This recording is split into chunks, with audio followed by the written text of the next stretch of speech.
faithfully delivering value by interpreting great books from around the world. Hey, this is Sally from Talking Books. Today, I'll be interpreting the novel Brave New World for you. So, what kind of place is this Brave New World? Um, hmm, Maybe you haven't read this book, but given its huge reputation, you'd probably be curious about what the story is all about. Brave New World was published in 1932, and now it's a global classic novel that has sold millions of copies. After its publication, there were rumors of a movie starring Leonardo DiCaprio and adaptations in countries like France and Australia. The BBC also produced several radio drama versions for it. In the US, they've recently started filming a TV series based on the novel. And in The Guardian's list of the 100 greatest novels of all time, Brave New World ranks 53rd. So, is this Brave New World depicted by this globally influential novel really a paradise on earth? Do people live wonderfully in eternal happiness and freedom? In fact, the novel's title is a blatant irony. Huxley conceived this so-called Brave New World with highly advanced technology, abundant material wealth, extremely stable social order, and self-consistent ethics.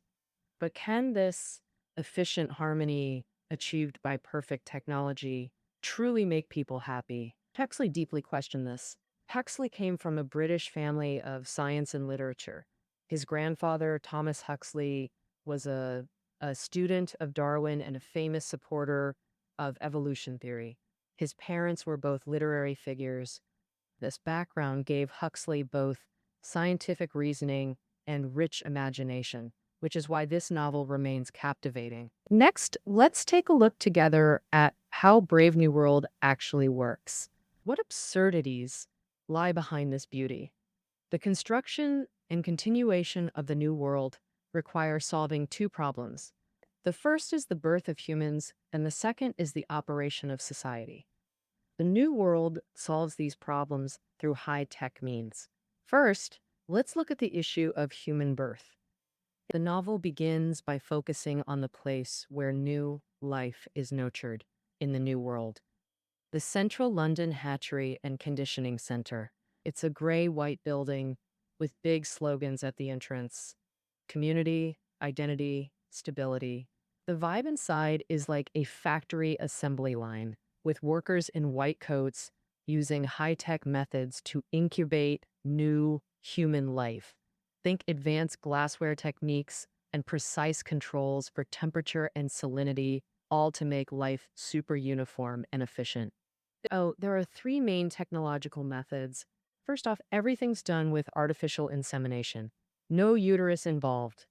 Folks barely know what natural birth even means. Next up, strict screening of eggs. Only top quality ones make the cut. On the breeding conveyor belt, racks of test tubes line up like machine parts getting x-rayed one by one. First screening round. Weak eggs die if they can't handle the radiation. And those screened eggs face freezing, alcohol baths, and all sorts of trials. And lastly, this is crucial. In the hatchery, they repeat procedures to make eggs multiply massively. A single egg can crank out 80 or 90 people, maximizing those high-quality eggs and ensuring everyone comes out identical. On this high-tech assembly line, eggs split nonstop like machine parts made fast, screened, discarded. This life as machinery is the New World's defining trait. The novel describes the lab, scorching like the equator, just glass and ceramics glowing coldly.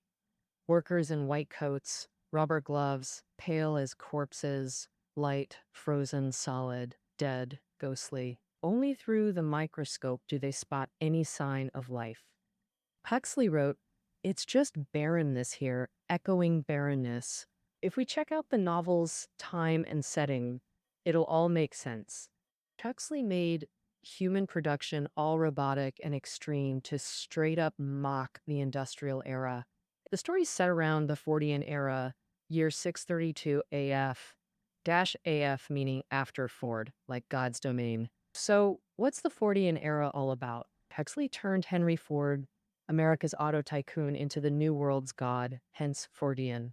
The year 1908, when Ford produced the first Model T, is year one of the Fordian era. So we can infer that Fordian year 623 corresponds to around 254 AD, which is over 500 years into the future. This new world, worshiping Ford as God, operates strictly by Ford's industrial production principles. No doubt, Ford's assembly line mass production model brought huge productivity growth. However, in Huxley's view, this approach is full of dangers from a long-term ethical perspective. In the novel, he applies mass production to human reproduction to showcase this peril. The mass-produced, standardized men and women have no emotional bonds from conception, no individuality, no choices. They're like machine parts, mass-produced and replaceable. So, this brave new world is a society where humans are entirely handed over to mechanical production. Now, let's see how these mass-produced fetuses grow up. To maintain social hierarchy, people are divided into 5 castes at the embryonic stage. Alphas and betas are high castes for management and technical work. Therefore, during infancy, they undergo various trainings. Some are trained to be astronauts, others to be management elites. In contrast, gammas, deltas, and epsilons belong to the lower castes. They don't need intellectual training. They just do simple, repetitive labor. For example, they're trained for work in tropical heat zones or sewer cleaning.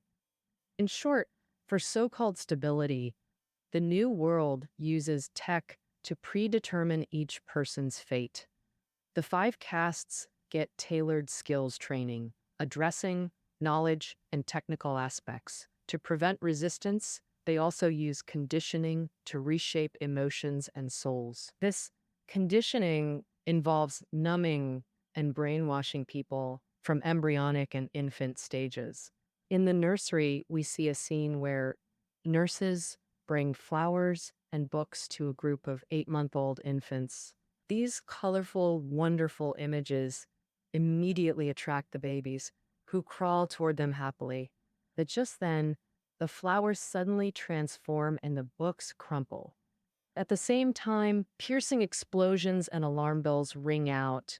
The babies get scared, their smiles twisting instantly, but that's not enough. The nurses then administer high voltage shocks. The babies convulse, bodies stiffening under the electricity. After repeating this several times, when nurses bring flowers and books again, the babies feel no excitement, only terror and disgust. Staff also manipulate dreams through technology, constantly feeding class-conscious scenarios, brainwashing people into submission. More cruelly, they induce brain damage in some infants to create mental disabilities, all because these are low-caste babies. They don't need intellect or aesthetics. Conditioning makes them focus solely on manual labor. Scientists here openly state low-caste minds stop developing at age 10 while bodies lag, a huge waste of resources. Imagine the savings if we could make them grow as fast as cows. But it doesn't end there. In this perfectly efficient new world, adults face continued control after entering society. Why? Because adults develop emotions and desires. To maintain order, controllers must suppress these urges. For example, since reproduction is fully mechanized, sex loses its procreative meaning. So the new world encourages sexual activity for release, even promoting sexual games among minors. Here, everyone can have multiple partners simultaneously, no moral burdens attached. When sex stops being taboo and becomes a social norm, desire for it vanishes. That pregnancy is strictly forbidden, abortion promoted instead, since natural births avoid conditioning and resist control.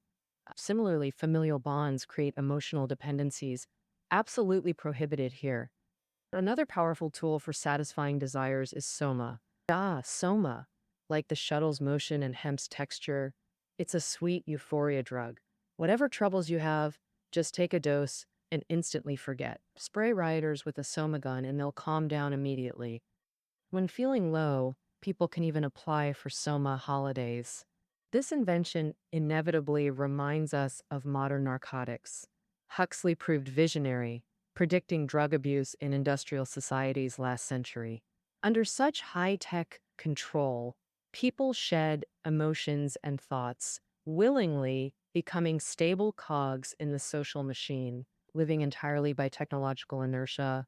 The new world runs like precision machinery, orderly, everyone in place, all revolving around community, identity, stability. Even after cremation, new tech reclaims 1.5 kilograms of phosphorus oxide from ashes to serve society. Behind this system stands President Mustafa Mond, a true dictator. He declares, everything's for manageable society, diversity causes complications. Thus, artificially breeding management suited populations is the perfect stability method. But is such society truly stable? Can it really bring happiness? Huxley answers this through misfit characters in the New World. The first dissenter is Bernard Marx, an alpha high caste. Unfortunately, an embryonic technician error left him 8 centimeters shorter than standard alphas. Physically weaker, this defect bred sensitivity, insecurity, and loneliness. In this plight, Bernard craves a committed partner and genuine emotion. But to his sexual partner, Lenina, his ideas seem unthinkable. Lenina enjoys multiple partners and uses soma to relieve worries. She considers Bernard's demands utterly outrageous. Yet Lenina sometimes yields. Once Bernard took her beyond the New World to the reservation, where they encountered the second person incompatible with the New World. What kind of place is the reservation where the savage John lives? Oh, it turns out there's a large area outside the New World inhabited by savages, preserving ancient human ways of life. They don't have conditioning. They still give birth naturally, and they have marriage customs. They live as family units. One of the biggest differences from the New World is their attitude towards death. Um, it's people in the reservation haven't escaped aging. For them, death is a serious and sorrowful matter. And as for birth, aging, sickness, and death, the New World handles them completely mechanically. They use technology to keep their appearance youthful, and death is also a form of conditioning. From 18 months old, people start learning about death weekly, and feeling emotionally detached from death becomes a normal biological process. So people never feel heartache or regret over death. But in the reservation, John's identity is special because his mother, Linda, comes from the New World. How did that happen? Oh, many years ago, Linda and her boyfriend were traveling in the reservation when they encountered a storm. Linda fell into a valley and was rescued by the savages there. At the time, she was pregnant, and since there was no abortion center in the reservation, she had to give birth to John there. By committing the crime of natural birth, Linda couldn't return to the New World and had to stay in the reservation, thus becoming a savage herself. That since she had undergone conditioning, she still lived by the New World's ways, not refusing to sleep with any man. As a result, she provoked collective hatred from the reservation women who called Linda a slut seducing men, but Linda couldn't understand why. After she slept with other men, the other women would come to beat and scold her. Little John didn't understand either. He asked Linda, "Why do others bully you?"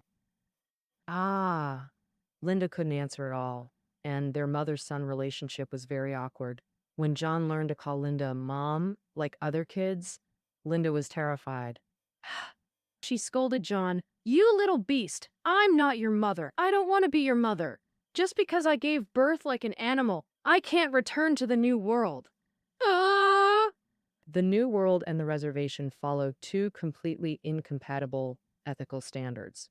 Linda and John are caught between these two worlds, especially John. Though his mother came from the New World, He'd never set foot in it himself. John grew up in the reservation, yet its people never accepted him. For example, reservation boys undergo a special coming-of-age ritual. John wanted to participate, but instead faced violent stone throwing and sharp insults. "You're not qualified. Bastard child of that bitch Linda." Rejected, John nearly fell into utter despair. So when Bernard suggested bringing John to the New World, he accepted with half curiosity, half hope, returning with his mother. John's prior knowledge of the New World came entirely from Linda's stories and his own imagination. But now, actually being in this world, the psychological impact was tremendous. First, John couldn't grasp the New World's emotional ethics. He'd grown up reading Shakespeare's complete works, loving the passions, loves, and hatreds in his plays. He even felt deep affection for his mother, Linda. Yet, in the New World, maternal bonds were forbidden, and Shakespeare's works were banned as heresy. People had never heard of Romeo and Juliet or Othello. Secondly, John couldn't comprehend the New World's sexual ethics. He believed sex should follow emotional connection. He also refused to numb himself with soma, while Linda did the exact opposite. Back in the New World, Linda thrived like a fish in water, immediately resuming her soma dependency. She applied for extended soma holidays, drowning in intoxicated oblivion, indifferent to everything. Eventually, she overdosed, facing imminent death, perfectly normal by New World standards. But for John, this was a crushing blow. He watched at her bedside as Linda's face twisted in hallucinations, lips turning blue as she died. He knelt by the bed, face buried in hands, sobbing uncontrollably. Just then, some New World children ran by, witnessing this scene with utter disbelief. Nurses also scolded him in stunned disbelief. John felt his behavior was shameful, giving children a disastrous impression of death, completely destabilizing society. Other onlookers watched with fascination. John's weeping became like a circus animal show. Upper caste folks couldn't wait to witness him either, to brag about it later. Uh, eh, by now, John seemed a total misfit in this new world. Not just that, he got tangled in the New World's power games. Oh, Bernard brought John back because Linda's boyfriend, John's father, was Bernard's workplace rival, Thomas. See, he and Bernard never got along. Thomas kept trying to exile Bernard to Iceland. That's when Bernard coincidentally met John in the reservation. After learning the situation, Bernard realized, aha, this was the perfect weapon to take down his rival. So he brought Linda and John before Thomas in front of all colleagues, staging a farce of family reunion. What kind of farce? Linda rushed forward, hugging Thomas and shouting, "You're the one who got me pregnant!" John then walked up to Thomas, dropped to his knees, and clearly called out, "Father." In a world rejecting marriage, natural birth, and emotional bonds, this spectacle became a massive scandal. Thomas was ruined. Bernard won big. Beyond that, Bernard gave speeches everywhere as the discoverer of Savage John. Plus, Bernard noticed people stopped mocking his looks or discussing his birth defects. He became a celebrity, attracting many women, truly winning fame and fortune. Bernard felt great, light as air. He'd made peace with the world that once made him lonely. But John could never fit in. Beyond his bond with Linda, he also faced severe tests in sexual ethics. Bernard's lover, Lenina, developed special feelings for John from the reservation. She felt John was different from New World men, even rejecting others for him, which was unprecedented. John was drawn to Lenina too. He marveled at her perfect beauty, watching her sleep under Soma's influence with tears in his eyes, projecting all his ideals onto her. In John's eyes, love was eternal, a communion of souls transcending the physical. But Lenina only wanted physical satisfaction. She took John to a sexually suggestive film, never expecting him to walk out abruptly afterward. Well, see, any New World man would have eagerly slept with her. John's reaction shocked Lenina deeply. Furious, Lenina confronted John, who calmly replied, "Romeo and Juliet, I won't take you without promise." To Lenina, this was utterly incomprehensible. She ignored Shakespearean vows, pressing closer, stripping off clothes, demanding kisses. Then John realized this world was mechanical, emotionless, beyond saving. Enraged, he scolded Lenina and threw her out. John's path turned tragic. Despairing of this world, he exiled himself to a lighthouse hermitage. He rejected synthetic food, hunted to survive, whipped himself with ropes, seeking purification through pain. Yet his flogging became another new world spectacle. Reporters sensationalized him as practicing whip kung fu. Crowds flew in by helicopter. Even girls teased him to perform. Furious, John lashed his whip, charging the crowd wildly. But people treated it as revelry, dancing and singing to the whip's rhythm. Here, Huxley conveys profound meaning. In Christian context, self-flagellation carries deep symbolism. Before being crucified, Jesus Christ was scourged. Later, monks practiced self-flagellation to atone for sins through self-punishment. Yet in this new world, such a solemn act is merely entertainment fodder. John looked around blankly, consumed by despair. At the novel's end, people approach John's lighthouse to find its door ajar. They enter the shuttered dimness, seeing through an archway, feet dangling at the top of the stairs. John had chosen suicide in despair. Brave New World concluded with horrific hopelessness, a profoundly unbeautiful ending. That's the essence of Brave New World, a novel with incredibly powerful world building. The concept stems from utopia. Utopia, Greek for good place and no place, comes from Thomas More's 16th century book depicting an imaginary society in the South Atlantic. Their advanced tech eliminates overwork, people fulfill roles, produce orderly, and take what they need. Society runs seamlessly. No theft, no locked doors. Like Tao Yuan Ming's Peach Blossom Spring, Moore's utopia embodies political ideals. But can such utopias truly create perfect societies? The answer is no. Brave New World deeply questions this vision. Huxley called it a rational monster, an absurd, perfect world pushing tech logic to extremes. Because extreme technological rationality serves a single will. Like the novel's community-identity-stability motto, it inevitably destroys individuality and births totalitarianism. Thus, Brave New World joins Orwell's 1984 and Zamatan's We as the 20th century's greatest dystopian novels. Among these, We in 1984 primarily exposed totalitarian rule. Brave New World's uniqueness lies in how it uses high tech to embed authoritarian seeds into every facet of society. Yes, for those imprisoned behind iron bars, compliance and staying in one's place become unquestioned norms. The paradox of technological rationality versus human ethics. Under a tech-driven logic, extreme perfection becomes absurd fulfilling. Brave New World with thick irony. Huxley lived during rapid tech advancement, having read many utopian novels that idealize science. In these stories, science was seen as a cure-all, miracle solution.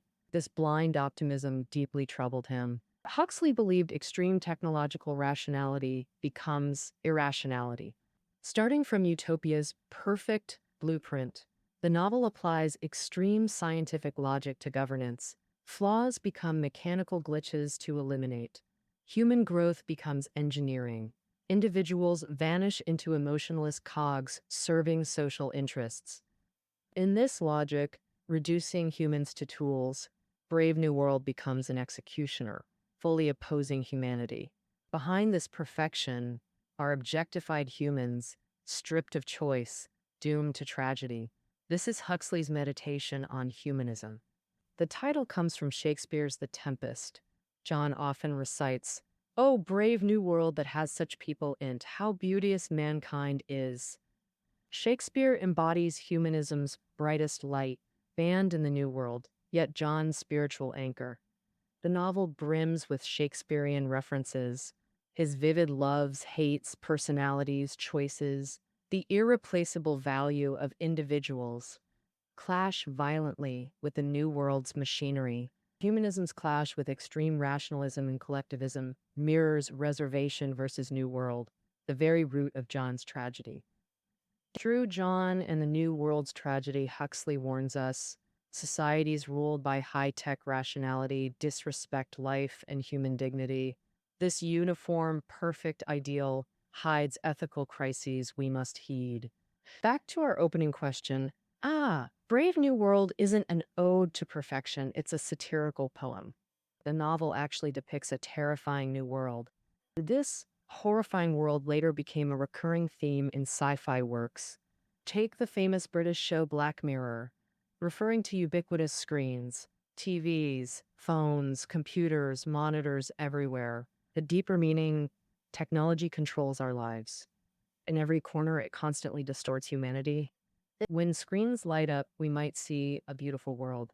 But when screens dim, those black mirrors reflect distorted humanity and societal struggles.